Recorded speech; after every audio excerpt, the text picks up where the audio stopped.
ഒരു സന്യാസി എല്ലാവർക്കും തത്വോപദേശം ചെയ്യുന്നു. ഒരു ദിവസം അദ്ദേഹം അഹിംസയെക്കുറിച്ച് ലെക്ചർ ചെയ്തു. ആ സന്യാസിയുടെ കട്ടിലിന്റെ അടിയില് ഒരു പൂച്ചയുണ്ട്. പൂച്ചയും ഈ ലെക്ചറൊക്കെ കേട്ടുകൊണ്ടിരുന്നു. ആ പൂച്ച പുറത്തു വന്നിട്ട് സ്വാമിക്ക് നമസ്കാരം പറഞ്ഞു. സ്വാമി, എനിക്ക് നിങ്ങളുടെ ലെക്ചർ വളരെ ഇഷ്ടപ്പെട്ടു. എനിക്കും അഹിംസ പരമോധർമ്മ എന്നുള്ളത് വളരെ ഇഷ്ടപ്പെട്ടു. എനിക്ക് ആരെയും ഹിംസിക്കാൻ പാടില്ല എന്നുണ്ട്. അതുകൊണ്ട് എനിക്ക് ഹിംസിക്കാതിരിക്കാൻ ഉപദേശിക്കണം. അപ്പൊ സ്വാമി പറഞ്ഞു, പൂച്ചയെ വളരെ നല്ലത്, അത് ഹിംസിക്കരുതെന്ന് തോന്നുന്നുണ്ടല്ലോ, അത് വളരെ നല്ലതാണ്. നീ ഒരു കാര്യം ചെയ്യാം, നാളെ മുതൽ മാംസഭക്ഷണം ഒന്നും കഴിക്കരുത്. ഓ പറഞ്ഞു പൂച്ച. അതിനെന്താ വഴി? എനിക്ക് 2 ദിവസം കഴിഞ്ഞപ്പോ പൂച്ച വന്ന് പറഞ്ഞു, സ്വാമി, എലിയെ കണ്ടാൽ എന്നെ കൊണ്ട് അടങ്ങിയിരിക്കാൻ പറ്റണില്ല.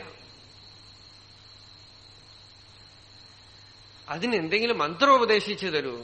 സ്വാമി ഒരു മന്ത്രമൊക്കെ ഉപദേശിച്ചു വെച്ചു. ഞാൻ മൂഷികം ഭക്ഷയാമി, ഒരു മന്ത്രം.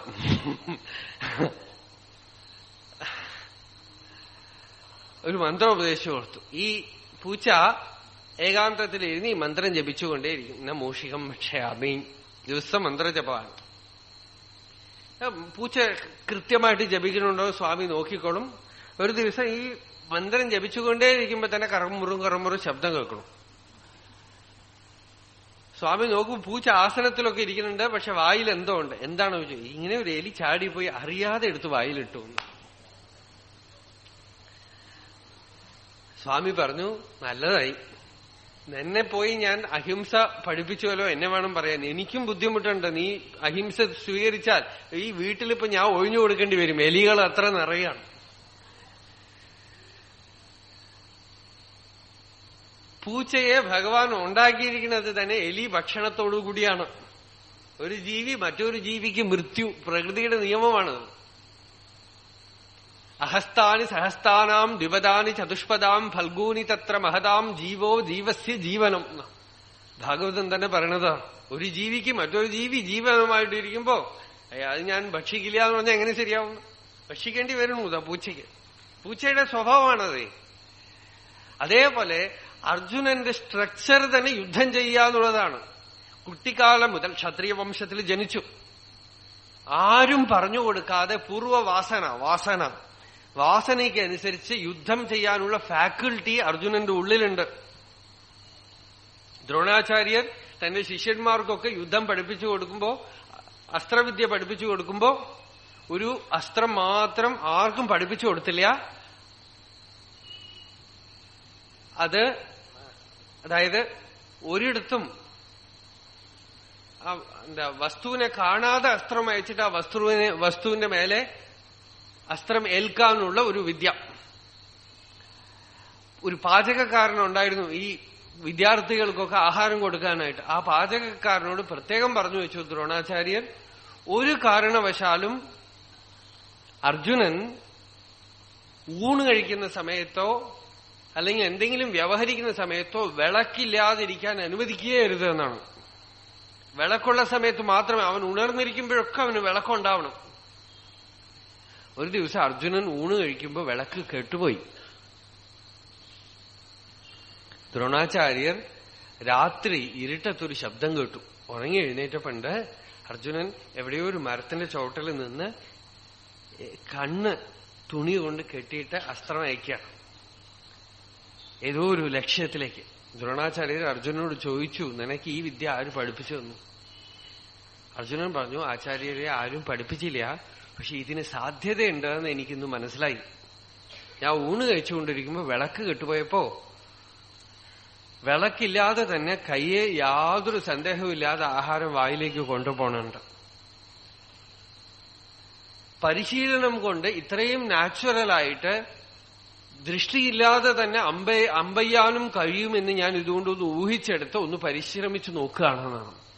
ഇത്രയധികം ഈ അസ്ത്രവിദ്യയില് ഇദ്ദേഹത്തിന് ജന്മവാസനയുണ്ട്. സന്യാസത്തിൽ ജന്മവാസനയില്ല. അതെങ്ങനെ അറിഞ്ഞു എന്ന് വെച്ചാൽ സുഭദ്രയെ കല്യാണം കഴിച്ചുകൊണ്ട് വന്നത് അങ്ങനെയാണ്. സന്യാസി വേഷം കെട്ടിക്കൊണ്ട് പോയതാണ് ഭഗവാന്റെ അടുത്തേക്ക്. അവിടെ ചെന്നപ്പോ ഭഗവാനോട് ചോദിച്ചു, ഭഗവാനെ ആ പെൺകുട്ടി ആരാ എന്ന് ചോദിച്ചു. ഭഗവാൻ പറഞ്ഞു, ഞാൻ ഒക്കെ ഏർപ്പാടാക്കി തരാം, കൂട്ടിക്കൊണ്ട് പോയിക്കോളൂ. ആ വാസനയില്ല. അങ്ങനെയുള്ള ആള് ഞാൻ എന്തിന് യുദ്ധം ചെയ്യണം എന്ന് വെച്ചാൽ യുദ്ധമാണ് അർജുനനെ. യുദ്ധവാസന ഉള്ളിലുണ്ട്. ആ യുദ്ധവാസന നല്ലതോ ചീത്തയോ എന്നുള്ളതല്ല ക്വസ്റ്റ്യൻ. മനസ്സിലാവുണ്ടോ അതിന്റെ ഡെപ്ത്? നമ്മളുടെ ഉള്ളിൽ ഒരു വാസന ഉണ്ടെങ്കിൽ ആ വാസന നല്ലതോ ചീത്തയോ, ഈ നല്ലതോ ചീത്തയോ ഒക്കെ പുറമേന്ന് ആരെങ്കിലും പറയണതാണ്. അത് ഞാനിപ്പോ നല്ലതെന്ന് പറഞ്ഞാൽ ചീത്ത എന്ന് പറഞ്ഞാൽ നിങ്ങളുടെ ഉള്ളിൽ ഉണ്ടല്ലോ. ഹൗ ടു ഇറാഡിക്കേറ്റ് ഇറ്റ്, അതാണല്ലോ നോക്കേണ്ടത്. തലവേദനിക്കുന്നത് നല്ലതല്ല, നല്ലവർക്ക് തലവേദന വരില്ല എന്നിപ്പോ ആരെങ്കിലുമൊക്കെ നിയമം ഉണ്ടാക്കിയാൽ നമ്മൾ വേണമെങ്കിൽ തലവേദന ഇല്ലാത്ത പോലെ നെഴിക്കും. പക്ഷെ തലവേദന ഉണ്ടല്ലോ, വിഷമിക്കണമല്ലോ, എന്ത് ചെയ്യും? സ്വഭാവ ദൂഷ്യമുള്ളവർക്കേ വയറുവേദന വരുള്ളൂ. ഇന്നിപ്പോ നാളെ എവിടെയൊക്കെ പ്രചരിപ്പിച്ചാൽ വയറുവേദന വന്നാൽ നമ്മൾ ആരും വീട്ടിലുള്ളവരൊന്നും പുറത്തു പറയില്ല. പക്ഷെ വേറെ വേദനിക്കും, എന്ത് ചെയ്യും? അതേപോലെ യുദ്ധം ചെയ്യുന്നത് നല്ലതല്ല എന്ന് പറഞ്ഞതുകൊണ്ട് എന്ത് കാര്യം? യുദ്ധവാസന അർജുനന്റെ ഉള്ളിൽ ഇങ്ങനെ ഊറി ഊറി ഊറി നിൽക്കുന്നുണ്ട്.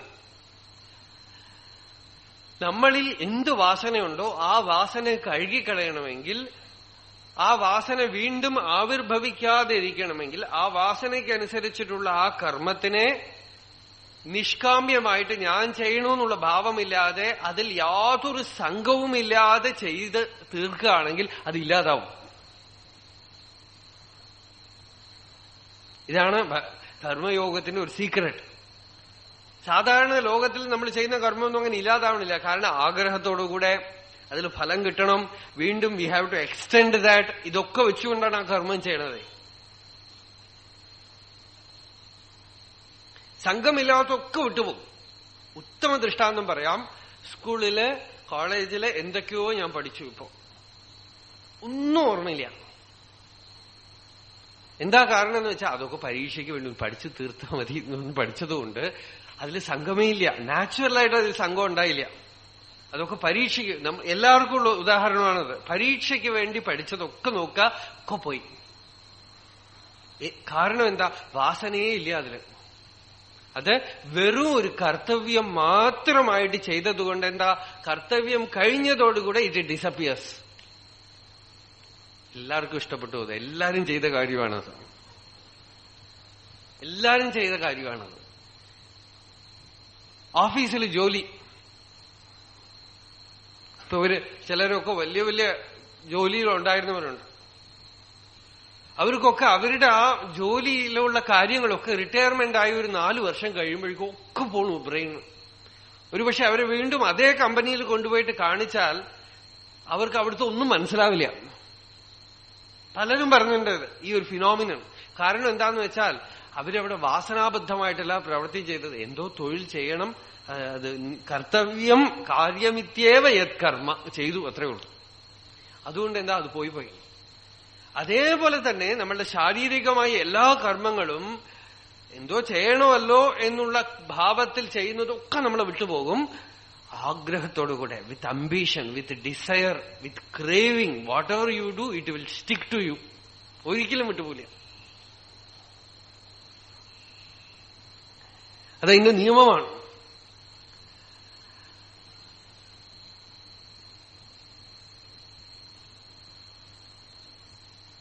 കാര്യതേഹി അവശഃ കർമ്മ സർവപ്രകൃതി ജൈർഗുണൈഹി. അതുകൊണ്ട് ഭഗവാനോട് പറഞ്ഞ എല്ലാവരും, ലോകത്തിലുള്ള എല്ലാവരും അവരവരുടെ പ്രകൃതി, സത്വഗുണ പ്രകൃതിക്കാരാണെങ്കിൽ അവര് സാത്വികമായ പ്രവൃത്തി ചെയ്തുകൊണ്ടേയിരിക്കും. പൂജ എന്തെങ്കിലും ചെയ്തുകൊണ്ടിരിക്കും, ജപം ചെയ്തുകൊണ്ടിരിക്കും, അല്ലെങ്കിൽ പാട്ട് പാടിക്കൊണ്ടിരിക്കും, അല്ലെങ്കിൽ ആർക്കെങ്കിലും ഉപകാരം ചെയ്തുകൊണ്ടിരിക്കും.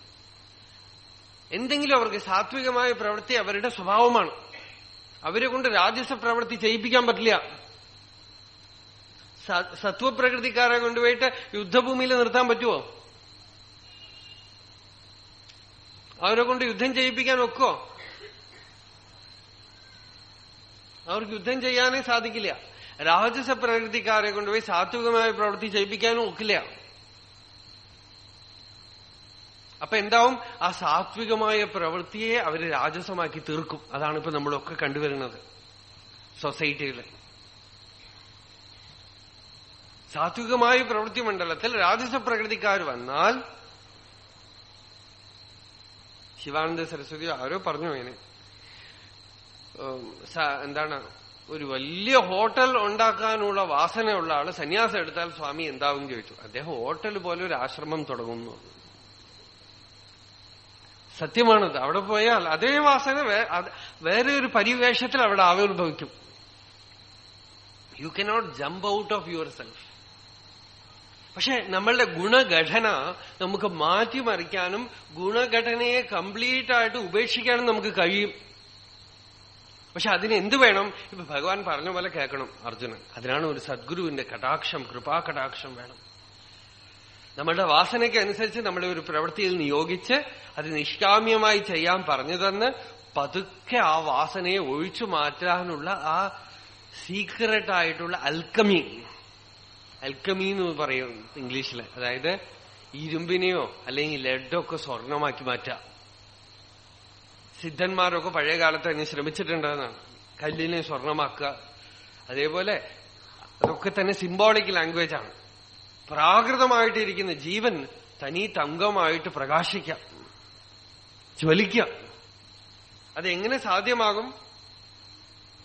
കർമ്മം നമ്മളെ വിട്ട്, ഗുണഘടന നമ്മളെ വിട്ട് പോണം.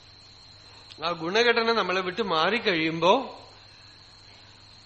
സ്വയമേവ സ്വതന്ത്രമാവും. അതിന് പ്രകൃതിജമായിട്ടുള്ള നമ്മളുടെ ഗുണത്തിനനുസരിച്ച് നമ്മൾ പ്രവർത്തിച്ചു നോക്കും. അത് പഴയ കാലത്തൊക്കെ ആകുമ്പോൾ വർണ്ണാശ്രമധർമ്മങ്ങൾക്കനുസരിച്ച് അവരവരുടെ മാർഗത്തിനനുസരിച്ചുള്ള പ്രവൃത്തി എന്ന് വെച്ചു. ഇപ്പൊ ആകപ്പാടെ ഒക്കെ കൂടിക്കുഴച്ചതുകൊണ്ട് ഓരോരുത്തരും നിശ്ചയിക്കണം അവർക്ക് രാജസിക ഭാവമുണ്ടോ, സാത്വിക ഭാവമുണ്ടോ, താമസഭാവമുണ്ടോ. അതിനനുസരിച്ചുള്ള പ്രവൃത്തി. ജ്ഞാനികളിൽ പോലും ഈ വ്യത്യാസം കാണാം. ചിലർ ജ്ഞാനം നേടിയവര് ചിലർ പൂജയും അനുഷ്ഠാനവും തപസ്സുമായിട്ടിരിക്കും. ചിലര് ജനകനെ പോലെ രാജാക്കന്മാരായിട്ടിരിക്കും. ചിലര് താമസകർമ്മം ചെയ്തവർ പോലും ഉണ്ട്. മഹാഭാരതത്തിൽ ധർമ്മവ്യാധൻ എന്ന് പറയുന്ന ആള് മാംസവിക്രയം ചെയ്തുകൊണ്ടിരുന്നു. അയാൾ പെട്ടെന്ന് ഉപേക്ഷിച്ചില്ല. എന്താന്ന് വെച്ചാൽ അയാളുടെ പ്രവൃത്തി അതാണ്. അവരാരും ഉപേക്ഷിച്ചില്ല. ഞാൻ ഇനി ജ്ഞാനം നേടിക്കഴിഞ്ഞ് ഇനി ഞാൻ സന്യാസിയായിട്ടേ ഇരിക്കുള്ളൂ എന്ന് പറഞ്ഞില്ല. ബോംബെയിൽ ഈ അടുത്ത കാലത്ത് ഒരു മഹാത്മാ ഉണ്ടായിരുന്നു. അദ്ദേഹം ബീഡി തിരക്കണ ജോലിയായിരുന്നു. നിസർഗദത്ത മഹാരാജ് ബീഡി തിരച്ചുകൊണ്ടിരിക്കുക. അത് തന്നെ ചെയ്തുകൊണ്ടിരുന്നു അദ്ദേഹം. പൂർണ്ണ ജ്ഞാനസ്ഥിതിയിൽ ഇരുന്നുകൊണ്ട് ബീഡി തിരച്ചുകൊണ്ട്. വൈകുന്നേരം ആയാൽ മറാത്തിയിൽ ജ്ഞാനേശ്വരി പ്രഭാഷണം നടത്തും. രാവിലെ ആയാൽ സ്വതന്ത്രമായി സത്സംഗം. അതിന് പിൽക്കാലത്ത് ലോകത്തിലൊന്നും പല ആളുകളും അവിടെ വന്ന് നിറഞ്ഞു. അദ്ദേഹത്തിന്റെ ജോലിയോ ബീഡി തിരക്കണ ജോലി. എന്താ? അദ്ദേഹത്തിന് ആ കർമ്മമാണ് വിധിച്ചിരിക്കുന്നത്. അദ്ദേഹം ഈ ജ്ഞാനത്തിന് പരിശ്രമിക്കുന്നതിന് മുമ്പ് തന്നെ അജ്ഞാനദശയിൽ തന്നെ തുടങ്ങിയ കർമ്മമാണത്. അദ്ദേഹത്തിന്റെ അച്ഛൻ അദ്ദേഹം പരമ്പരയായി ചെയ്ത കർമ്മം. എന്ത് ചെയ്യും? അതുകൊണ്ട് തന്നെ ഇവിടെ അർജുനന്റെ ബുദ്ധിയാണ് പറയണത് ഞാൻ യുദ്ധം ചെയ്യില്ലാന്നേ. അർജുനന്റെ വാസന പറയണു എനിക്ക് യുദ്ധം ചെയ്തേ ഒക്കൂ. ഭഗവാൻ ബുദ്ധിയെ നോക്കിയില്ല. ഭഗവാൻ അർജുനന്റെ വാസനയാണ് നോക്കിയത്. പോയി യുദ്ധം ചെയ്യുമെന്നു. ഇപ്പൊ യുദ്ധം ചെയ്യും. യുദ്ധം ചെയ്യാതിരിക്കാൻ നിനക്ക് സാധ്യമല്ല. പൂച്ചയെ സാത്വിക അഹിംസ പഠിപ്പിച്ച പോലെ ആവും. യുദ്ധം ചെയ്യാതിരിക്കാൻ പറ്റില്ല. അതുകൊണ്ട് നഹി അവശഃ. ഓരോരുത്തരും അവരവരുടെ പ്രകൃതിയുടെ വശത്തിലാണ്. ഓരോരുത്തരെയും അവരവരുടെ പ്രകൃതി കൺട്രോൾ ചെയ്തുകൊണ്ടേയിരിക്കുന്നുണ്ട്. പെട്ടെന്ന് അങ്ങോട്ട് ആർക്കും അവരവരുടെ പ്രകൃതിയെ മാറ്റിമറിക്കാൻ സാധ്യമല്ല. നമ്മളുടെ വശത്തിലല്ല പ്രകൃതി, പ്രകൃതിയുടെ വശത്തിലാണ് നമ്മളുടെ ശരീരവും മനസ്സും ഒക്കെ റെസ്പോണ്ട് ചെയ്തുകൊണ്ടിരിക്കുന്നത്. കാര്യതേഹി അവശഃകർമ്മ സർവപ്രകൃതി ചെയ്യർ ഗുണൈഹി. അപ്പോ ബലമായിട്ട് ഞാനതൊക്കെ പിടിച്ചു നിർത്തും എന്ന് പറഞ്ഞാലോ, ഒരുപക്ഷെ ശരീരം കൊണ്ട് ചിലപ്പോൾ വിൽ പവർ കൊണ്ട് പിടിച്ചു നിർത്തിയെന്ന് വരാം. എന്നാലും ഉള്ളില് മനസ്സെന്ന് ഒരാളുണ്ടല്ലോ, he will start dreaming. സ്വപ്നത്തില് അതിലൊക്കെ ആഗ്രഹങ്ങൾ പോയിക്കൊണ്ടിരിക്കും. ഉള്ളില് അതിന്റെ ആഗ്രഹം പ്രബലമായിക്കൊണ്ടേയിരിക്കും. പുറമേക്കൊക്കെ ഉപേക്ഷിച്ചാലും അകമയ്ക്ക് അത് ബലമായി പൊന്തി പൊന്തി വരും. ഇതാണ് അടുത്ത ശ്ലോകത്തിൽ ഭഗവാൻ പറയണത്. നോക്കാം. മേന്ദ്രിയാണി സംയമ്യ യ ആസ്തേ മനസാ സ്മരൻ ഇന്ദ്രിയാർത്ഥാൻ വിമൂഢാത്മാ മിഥ്യാചാരഃ സ ഉച്യതേ. കർമ്മേന്ദ്രിയം എന്നുള്ളതിൽ ജ്ഞാനേന്ദ്രിയവും അടങ്ങി. ഗീതയിൽ ജ്ഞാനേന്ദ്രിയം എന്ന് പ്രത്യേകം വാക്ക് പറഞ്ഞില്ല ഭഗവാൻ. ഇതും കർമ്മം തന്നെയാണ്. ജ്ഞാനേന്ദ്രിയങ്ങൾ ചെയ്യുന്നതും കർമ്മം തന്നെയാണ്. അതുകൊണ്ട് ബാഹ്യമായി ഇന്ദ്രിയങ്ങളെ മാത്രം അടക്കി പിടിച്ചുകൊണ്ട് ഇരുന്നാലും മനസ്സുണ്ടല്ലോ, അത് വിഷയങ്ങളെ സ്മരിച്ചുകൊണ്ട് തന്നെ ഇരിക്കും. ഭരതൻ പുറമേക്കെല്ലാം ഉപേക്ഷിച്ച് കാട്ടിലേക്ക് പോയി. ധ്യാനം വിൽ പവർ കൊണ്ട് നല്ലവണ്ണം യോഗാഭ്യാസം ചെയ്ത് ധ്യാനം ചെയ്തുവെങ്കിലും മനസ്സ് മാനിന്റെ അടുത്തേക്ക് ഓടിപ്പോയി. വീണ്ടും ഒരു ജന്മം മാനായിട്ട് ജനിക്കേണ്ടി വന്നു. പുറമേക്ക് ഉപേക്ഷിച്ചാലും അകമേക്ക് വാസന നമ്മളെ ചിലപ്പോ അതിക്രമിച്ചു കളയും. പുനർജന്മത്തിന് ചിലപ്പോ അത് കാരണമായിട്ട് തീരും. കർമ്മേന്ദ്രിയാണി സംയമ്യ യ ആസ്തേ മനസാ സ്മരൻ.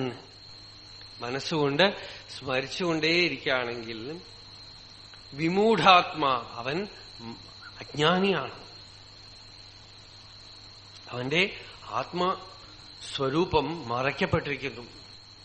ഇന്ദ്രിയാർത്ഥാൻ യഹാ സ്മരതി സ വിമൂഢാത്മാ. അവനെ ഭഗവാൻ ഒരു പേര് പറഞ്ഞു, മിഥ്യാചാര സമുച്യതേ. അവൻ മിഥ്യാചാരനാണ്. മിഥ്യാചാരം എന്ന് വെച്ചാൽ അവൻ പുറമേക്ക് ചിലപ്പോ പലതും ചെയ്യും, പക്ഷെ അവന്റെ ആചാരമൊക്കെ തന്നെ പച്ചവെള്ളത്തിൽ എഴുതുന്ന പോലെയാണ്. മിഥ്യ എന്ന് വെച്ചാൽ യൂസ്ലെസ് എന്നർത്ഥം. ആചാരം എന്ന് വെച്ചാൽ ധാരാളം പ്രവൃത്തി നടക്കണു, പക്ഷെ ആ പ്രവൃത്തിയൊക്കെ അവസാനം കണക്ക് നോക്കുമ്പോ ഒന്നുമില്ല. ശരീരം എന്തൊക്കെയോ ചെയ്യും, ശരീരം ചെയ്യുന്നതിനെ പ്രവൃത്തിയായിട്ടേ കണക്കാക്കിയിട്ടില്ല. അകമേക്കുള്ള വാസന ഭാവമാണ് മുഖ്യം.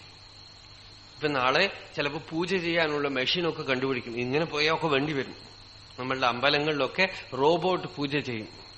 പക്ഷെ അത് പൂജയാവുമോ? വളരെ പെർഫെക്റ്റ് ആയിട്ട് മന്ത്രമൊക്കെ ചൊല്ലി മണിയൊക്കെ അടിച്ച് എല്ലാ ആചാരങ്ങളൊക്കെ സ്വരത്തോടുകൂടെ വേദം ചൊല്ലും. പക്ഷെ റോബോട്ട് പൂജ ചെയ്താൽ, നമ്മളുടെ മഠയന്മാരതൊക്കെ ഉണ്ടാക്കിയാലും റോബോട്ട് പൂജ ചെയ്താൽ പൂജയാവുമോ? അതിന് പൂജ ചെയ്താലും അതിന് വലിയ വ്യത്യാസമൊന്നുമില്ല. ആരെങ്കിലുമൊക്കെ കൊന്നാലും അതിനറിയില്ല. അത് ജഡമാണ്, അതിനൊരു ഭാവവുമില്ല. അപ്പൊ പൂജ എന്നുള്ളത് കൊണ്ട് നമ്മൾ ഉദ്ദേശിക്കുന്നത് ശരീരം ചെയ്യുന്ന കർമ്മമല്ല. ശരീരം ചെയ്യുന്ന കർമ്മമാണ് പൂജയെങ്കിൽ ഈ മെഷീൻ പൂജ ചെയ്താലും മതി. നാളെ മനുഷ്യരെക്കാട്ടിലും നന്നായിട്ട് പൂജ ചെയ്യും. മടി കാണിക്കാതെ പൂജ ചെയ്യും. പക്ഷെ അത് പൂജയാവുമോ? അതിൽ ഭാവം ഉണ്ടാവുമോ? അപ്പൊ ഒരു ഹൃദയം വേണം അതിന് പുറകില്, അല്ലേ? അപ്പോ അതേപോലെ ഭഗവാൻ ഇവിടെ മിഥ്യാചാരം എന്ന് പറയുന്നത് മെഷീൻ പോലെ കർമ്മം ചെയ്യുന്നവനെയാണ് മിഥ്യാചാരം എന്ന് പറയുന്നത്. ശരീരം എന്തൊക്കെയോ അടക്കി പിടിച്ചിട്ടും പല കാര്യങ്ങളും ചെയ്താലും അയാളുടെ ആചാരം ഒക്കെ തന്നെ മിഥ്യയാണെന്ന്. എന്താന്ന് വെച്ചാൽ അതിന് പുറകിൽ അവന് ഭാവമേയില്ല. അവന്റെ ഉള്ളിലോ വേറെ എവിടെയോ ആണ്. രാമകൃഷ്ണ പരമഹംസരെ ഒരിക്കൽ ബ്രഹ്മസമാജക്കാർ ഒരു മെഡിറ്റേഷൻ ക്ലാസ്സിനും കൂട്ടിക്കൊണ്ടുപോയി. വിജയകൃഷ്ണ ഗോസ്വാമി, കേശവചന്ദ്രസേൻ അവരൊക്കെ വളരെ പ്രസിദ്ധമായിട്ടുള്ള സമയം. അവരൊക്കെ കൂടെ അന്ന് പറയാ, ഹിന്ദുമതം ഒന്നും ശരിയില്ല, ഇവിടെ എന്തോ പൂജ എന്തൊക്കെയോ ചെയ്തുകൊണ്ടിരിക്കുന്നതൊന്നും കാര്യമില്ല, കുറച്ച് ക്രിസ്തു മതത്തിൽ നിന്നും കുറച്ചെടുക്കുക, ഹിന്ദുമതത്തിൽ കുറച്ചെടുക്കുക, ഒക്കെ കൂട്ടിക്കുഴച്ചിട്ട് ഒരു മതം ഉണ്ടാക്കിയവര്. എന്നിട്ട് അവരൊക്കെ കൂടെ മണിയടിക്കും. എല്ലാരും വളരെ നിഷ്ഠയായിട്ടിരിക്കും. ചെറുപ്പക്കാരൊക്കെ അട്രാക്റ്റഡ് ആയതിൽ. എന്താന്ന് വെച്ചാൽ പുറമേക്കൊക്കെ ഉണ്ടേ, നല്ല നിഷ്ഠയുണ്ട്, ക്ലീൻ ആയിട്ടിരിക്കണു. നമ്മളുടെ അമ്പലങ്ങളൊക്കെ കണ്ടാൽ വൃത്തികേടായിരിക്കും. ഒരു ക്ഷണനേരം മിണ്ടാതിരിക്കില്ല, ബഹളം കൂട്ടിക്കൊണ്ടേയിരിക്കും. അപ്പൊ അങ്ങനത്തെ ഓർഡറൊക്കെ ഇവിടെ കണ്ടപ്പോ എല്ലാരും ആകൃഷ്ടരായി. എല്ലാരും ധ്യാനിക്കാനായിട്ടൊക്കെ ചെറുപ്പക്കാരൊക്കെ കൂടിയിരുന്നു. അപ്പൊ രാമകൃഷ്ണ പരമഹംസരെ ഒരു ദിവസം വിജയകൃഷ്ണ ഗോസ്വാമി കൂട്ടിക്കൊണ്ടുപോയി. ഇവരൊക്കെ മണിയടിച്ചതും ധ്യാനത്തിലിരുന്നു. 1 മണിക്കൂർ കഴിഞ്ഞ് മണിയടിച്ചത് എല്ലാവരും കണ്ണു തുറന്നു. രാമകൃഷ്ണ പരമഹംസരോട് ചോദിച്ചു, ഠാക്കൂർ, ഞങ്ങളുടെ ധ്യാനം എങ്ങനെ ഉണ്ടായിരുന്നു എന്ന് ചോദിച്ചു. രാമകൃഷ്ണദേവൻ പറഞ്ഞു, ദക്ഷിണേശ്വറില് അമ്പലത്തില് പൂജ ചെയ്യുമ്പോ, ദീപാരാധനയ്ക്ക് നട അടയ്ക്കുമ്പോ അവിടെ ധാരാളം കുരങ്ങന്മാരുണ്ട്. അവരൊക്കെ മരത്തിന്റെ മേലെ കയറി ശ്രീകോവിലേക്ക് നോക്കി നിശ്ചലമായിട്ടിരിക്കും. അപ്പൊ പുതിയതായിട്ട് അമ്പലത്തിലേക്ക് വരുന്നവരൊക്കെ വിചാരിക്കും, ഈ കുരങ്ങന്മാർക്ക് എന്തൊരു ഭക്തി, ഇതുപോലൊരു പ്രതിഭാസം ഞങ്ങൾ ഒരിടത്തും കണ്ടിട്ടില്ല.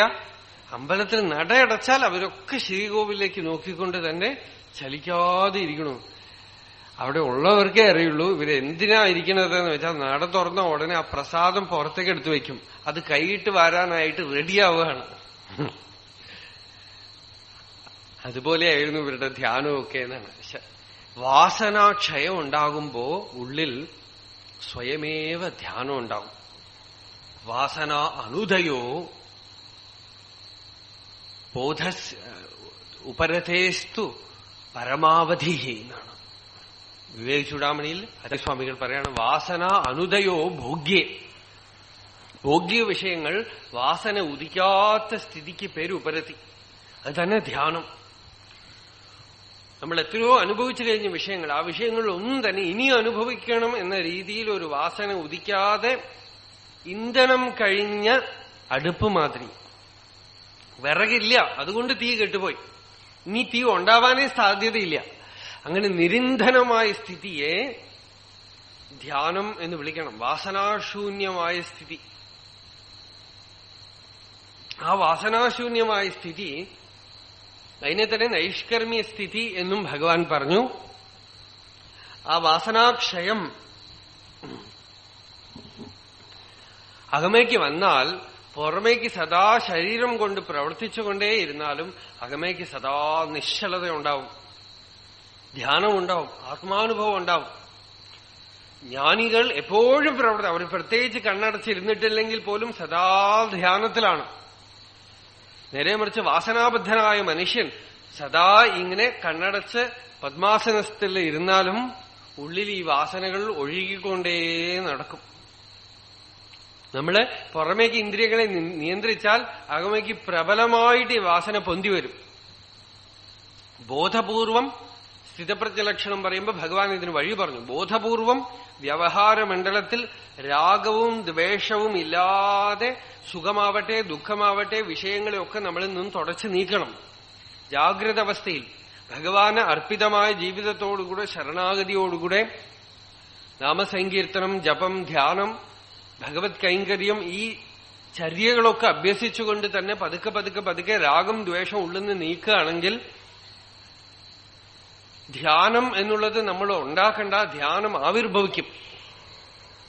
ജാഗ്രത് അവസ്ഥയില് ബോധപൂർവം ഈ വാസനകളെ ക്ഷയിപ്പിച്ചു കളയുകയാണെങ്കിൽ ധ്യാനം സ്വയമേവ നമുക്ക് പ്രകാശിക്കും. അല്ലാതെ നേരത്തെ കൂട്ടി ധ്യാനത്തിനെ നിർബന്ധം പിടിച്ചിരുത്തിയാൽ കർമ്മേന്ദ്രിയങ്ങളൊക്കെ അടക്കിയിരുന്നാലും മനസാ സ്മരൻ, അകമയ്ക്ക് മനസ്സ് വിഷയങ്ങളെ സ്മരിച്ചുകൊണ്ട് തന്നെ ഇരിക്കും. അങ്ങനെയുള്ള ആളെ ഭഗവാൻ പറഞ്ഞു മിഥ്യാചാരസ്സമുച്യതേ, ഇന്ദ്രിയാർത്ഥാൻ വിമൂഢാത്മ മിഥ്യാചാരസ്സമുച്യതേ. അങ്ങനെയുള്ള ആളെ മിഥ്യാചാരൻ എന്ന് വേണം വിളിക്കാൻ. അയാളെ ജ്ഞാനി എന്നോ യോഗി എന്നോ വിളിക്കാൻ ഒക്കില്ല. നേരെ മറിച്ച് അങ്ങനെയല്ലെങ്കിൽ പുറമേക്ക് ഇന്ദ്രിയങ്ങളെയൊക്കെ നിയന്ത്രിച്ച് ആന്തരികമായി ഞാൻ കർത്താവാണ് ഭോക്താവാണെന്നില്ലാതെ ഞാൻ ആരാണ്, എന്റെ സ്വരൂപം എന്താണ് എന്ന് അല്പം വിചാരം ചെയ്തു നോക്കുകയാണെങ്കിൽ, ആഴമായിട്ട് അല്പം വിചാരം ചെയ്തു നോക്കിയാൽ ഞാൻ കർത്ത ഞാൻ ഭോക്ത എന്നുള്ള അഹങ്കൃതി ഉദിക്കാത്ത സ്ഥിതിയില് ശരീരം അനുസ്യൂതം പ്രവർത്തിച്ചാലും ഒരു കുഴപ്പമില്ല. നമുക്ക് വേണ്ടത് എന്താ? ശാന്തി, പൂർണ്ണത. അല്ലാതെ ഞാൻ ധ്യാനം ചെയ്യുന്നു മറ്റുള്ളവരെ കാണിക്കാനല്ലല്ലോ. നമുക്ക് സ്വാത്മതൃപ്തി എങ്ങനെ വരണമെന്ന് നോക്കണം. നിരന്തരം പ്രവർത്തിച്ചുകൊണ്ടിരുന്നാലും ഞാൻ പ്രവൃത്തി ചെയ്യണമെന്നുള്ള ഭാവം അകമയ്ക്കില്ലെങ്കിൽ, നമ്മളുടെ ശ്രദ്ധ സ്വരൂപത്തിലാണെങ്കിൽ ഈ പ്രവൃത്തി ഒന്നും നമ്മളെ ബാധിക്കില്ല. പ്രവൃത്തിക്ക് ഫലം കിട്ടിയാലും കിട്ടിയിട്ടില്ലെങ്കിലും നമ്മൾ പൂർണ്ണരായിട്ടിരിക്കും.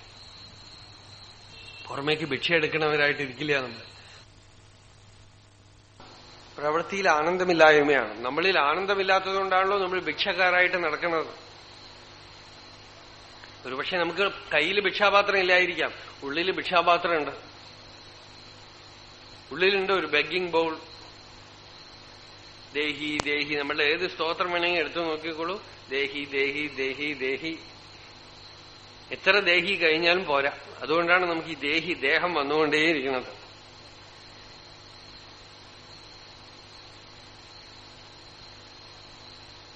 ആ അകമയ്ക്കുള്ള ഈ ഭിക്ഷാടനം നിൽക്കുകയാണെങ്കിൽ നമ്മൾ സ്വയം പൂർണ്ണരാണ്. പുറമേ നിന്നും ഒന്നും നമുക്ക് കിട്ടാനില്ല.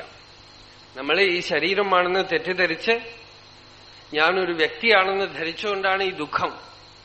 യഥാർത്ഥത്തിൽ ഞാൻ ആരാണ്? എന്റെ സ്വരൂപം എന്താണ്? ഈ ശരീരം ഞാനാണോ? ഈ ശരീരം ജനിക്കുന്നു, ശരീരം പരിണമിക്കുന്നു, ശരീരം ക്ഷയിക്കുന്നു, മനസ്സ് സദാ ചലിച്ചുകൊണ്ടേയിരിക്കുന്നു, ബുദ്ധിക്ക് വളർച്ചയും തളർച്ചയൊക്കെ ഉണ്ട്. പക്ഷെ ഇതൊന്നും ഞാനല്ല. ഇതിനൊക്കെ പുറകിൽ ഒരു മാറ്റവും കൂടാതെ സദാ ഏകരസസ്വരൂപമായിട്ട് ഒരു ഉണർവ്, അവബോധമുണ്ട്. ഞാനുണ്ട് എന്നുള്ള അനുഭവം. ഇതൊക്കെ നമുക്ക് സിദ്ധമാണ്. മഹാഭൂതോ മഹാനിധി, വലിയ നിധി നമ്മളുടെ സ്വരൂപമായിട്ടുണ്ട്. ഞാനുണ്ട് എന്നുള്ള അനുഭവ രൂപത്തിൽ അതിനെ ശ്രദ്ധിക്കുകയാണെങ്കിൽ അത് സ്വയം പൂർണ്ണമാണ്. അതിൽ കർമ്മസ്പർശമേ ഇല്ല. നമ്മളുടെ ശരീരം എന്ത് കർമ്മം ചെയ്താലും സദാ പ്രവർത്തിച്ചാലും ഇതിനൊന്ന് അറിഞ്ഞു കഴിഞ്ഞാൽ പിന്നെ ധ്യാനമൊന്നും ചെയ്തിട്ടില്ലെങ്കിലും കുഴപ്പമില്ല, നമുക്ക് നഷ്ടപ്പെടില്ല. ഞാൻ ആത്മാവാണ്. ആത്മാവാണെന്ന് വെച്ചാൽ ആത്മാവാണെന്നൊരു ശബ്ദത്തിലല്ല, ആത്മാവാണെന്നുള്ള ഉണർവുണ്ടാവും, അവബോധം ഉണ്ടാവും. ആ അവബോധം ഞാൻ എന്നുള്ള അനുഭവം, ആ അയംനെസ്, അഹമസ്മി എന്നുള്ളത് തന്നെ പൂർണ്ണ സത്തയായിട്ട് പ്രകാശിക്കും. അത് തന്നെ ഈശ്വര സ്വരൂപം, പരമാത്മസ്വരൂപം. പതുക്കെ അതിലേക്ക് ശ്രദ്ധ തിരിക്കണം. നമ്മൾ കർമ്മം ചെയ്തുകൊണ്ടിരിക്കുമ്പോഴൊക്കെ തന്നെ. അണ്ണാമലൈ സ്വാമികൾ എന്ന് പറഞ്ഞ് ഒരു സ്വാമി ഉണ്ടായിരുന്നു. 5-6 വർഷം മുമ്പ് അദ്ദേഹം സമാധിയായി. അദ്ദേഹം ഒരു ഘട്ടത്തിൽ രമണ മഹർഷി അദ്ദേഹം ധ്യാനിക്കണം എന്ന് പറഞ്ഞിട്ടാണ് രമണാശ്രമത്തിൽ വന്നത്. പക്ഷെ 16 വർഷത്തോളം അദ്ദേഹത്തിന് ധ്യാനിക്കാനേ സമ്മതിച്ചില്ല. 16 വർഷം കഴിഞ്ഞ് ഒരു ദിവസം ധ്യാനിക്കാനോന്ന് പറഞ്ഞ് പുറപ്പെട്ടാൽ തന്നെ മഹർഷി എന്തെങ്കിലും ജോലി പറയും അദ്ദേഹത്തിനോട്. അത് ചെയ്യൂ, ഇത് ചെയ്യൂ, എന്തെങ്കിലുമൊക്കെ ചെയ്യിപ്പിക്കും. ഒരു ദിവസം ഭഗവാൻ വിളിച്ചു പറഞ്ഞു, ആശ്രമത്തിന് പുറകില് പലാക്കോത്ത് എന്ന് പറയുന്ന സ്ഥലം, അവിടെ പോയി ഇരിക്കാൻ പറഞ്ഞു. ഇനി എന്നെ കാണാനും വരരുതെന്ന് പറഞ്ഞു. അപ്പൊ അദ്ദേഹം ചോദിച്ചു, ഭഗവാനെ ഞാൻ അവിടെ പോയി എന്ത് ചെയ്യണം? എന്ത് വേണമെങ്കിൽ ചെയ്തോളൂ, പക്ഷെ നീ എന്നെ മറക്കരുത്. നീ ആരാണെന്ന് മറന്നു കളയരുത്. ശരീരം എന്ത് വേണമെങ്കിൽ ചെയ്യട്ടെ, അതിനകത്ത് എന്ത് പ്രവൃത്തി വേണമെങ്കിൽ ചെയ്തോളാം. ശ്രദ്ധയെ സദാ ഞാൻ ആരാണ്, എന്റെ സ്വരൂപം എന്താണ് എന്നുള്ള വിചാരത്തിലേക്ക് തിരിച്ചു വിട്ടുകൊണ്ടേയിരിക്കാം. നമുക്ക് ഉറപ്പുള്ള കാര്യം അതാണ്. ഞാൻ ഉണ്ട്, ഞാൻ എന്ന് അകമേക്ക് സദാ ഒരു മന്ത്രം ഓടിക്കൊണ്ടേയിരിക്കുന്നുണ്ട്. നമ്മൾ എന്ത് മന്ത്രം ജപിച്ചാലും ഇത്രയധികം അത് ജപിക്കാൻ സാധിക്കില്ല. ജനിച്ചത് മുതൽ തുടർന്ന് ധ്വനിച്ചുകൊണ്ടിരിക്കുന്ന ഒരു മന്ത്രമാണത്. അഹം അഹം അഹം അഹം അഹം. ഈ ഒരു മന്ത്രവും അതിനെ കടത്തി വയ്ക്കാൻ പറ്റില്ല. ആ മന്ത്രത്തിന്റെ മൂലം അന്വേഷിച്ചാൽ, അതിന്റെ റിയൽ ഇമ്പോർട്ട്, സത്ത എന്താണെന്ന് അന്വേഷിച്ചു നോക്കിയാൽ കാണാം, അത് അഖണ്ഡാകാരമായ വസ്തുവാണ്, ശുദ്ധചിത്താണ്.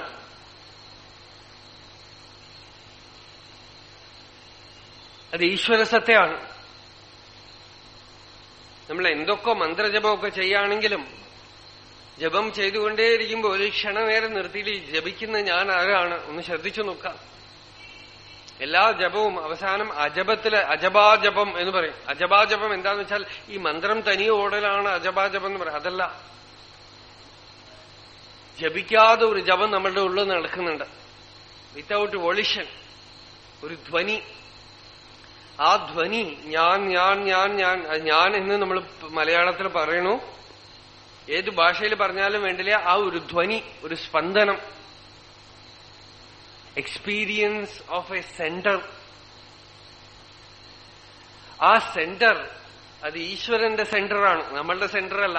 അത് നമ്മളുടെ സെന്ററായിട്ട് നമ്മൾ വിചാരിച്ചിരിക്കുന്നു. അത് പരമാത്മാവിന്റെ സെന്ററാണ്. ഭഗവാൻ തന്നെയാണ് നമ്മളുടെ അന്തസ്സത്തെ ആയിട്ട് അഹം അഹം അഹം എന്ന് ധ്വനിക്കുന്നത്.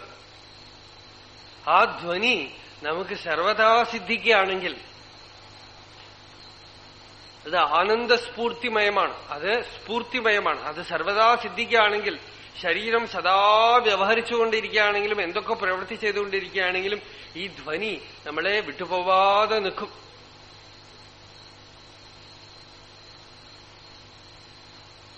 ആ ധ്വനി നമ്മളെ യഥാർത്ഥ സ്വരൂപത്തിൽ കൊണ്ടെത്തിക്കും. ഭഗവാന്റെ യഥാർത്ഥ സ്വരൂപം എന്താണെന്ന് അകമേക്ക് തെളിഞ്ഞു പ്രകാശിക്കും.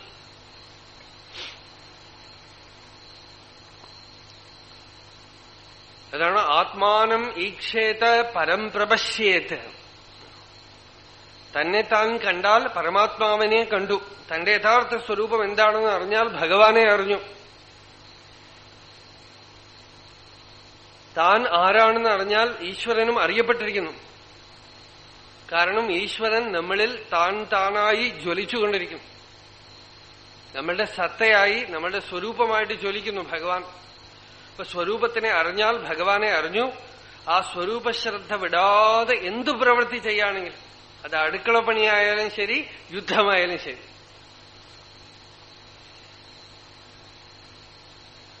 വിപ്രപത്നികൾക്ക് അടുക്കള പണി കൊടുത്തു ഭഗവാൻ, അർജുനന് യുദ്ധം കൊടുത്തു. രണ്ടുപേരും ഒരേ സ്ഥിതി.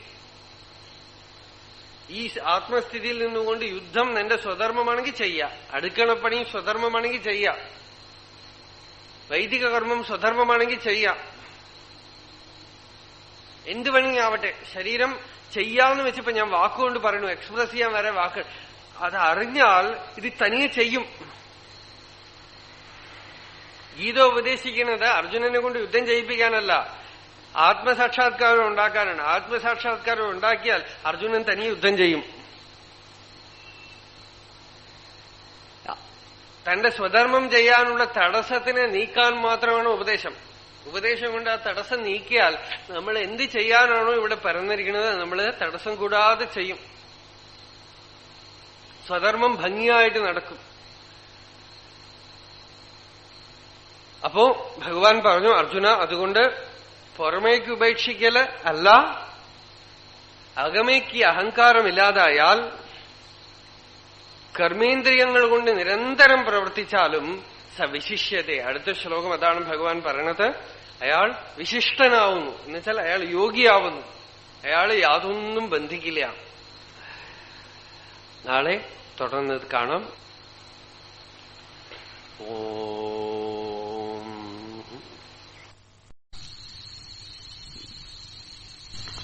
സർവേപി സുഖിനഃ സന്തു, സർവേ സന്തു നിരാമയാഃ, സർവേ ഭദ്രാണി പശ്യന്തു, മാ കശ്ചിത് ദുഃഖഭാഗ് ഭവേത്. യതോ മമാത്മാ ഭവസി ത്വമേവ തതോ ന വാച്യം മമ കിഞ്ചിദസ്തി. യഥാ തവേഷ്ടം കുരു മാം തഥൈവ ത്വാം ആത്മനാഥം രമണം ഭജാമി.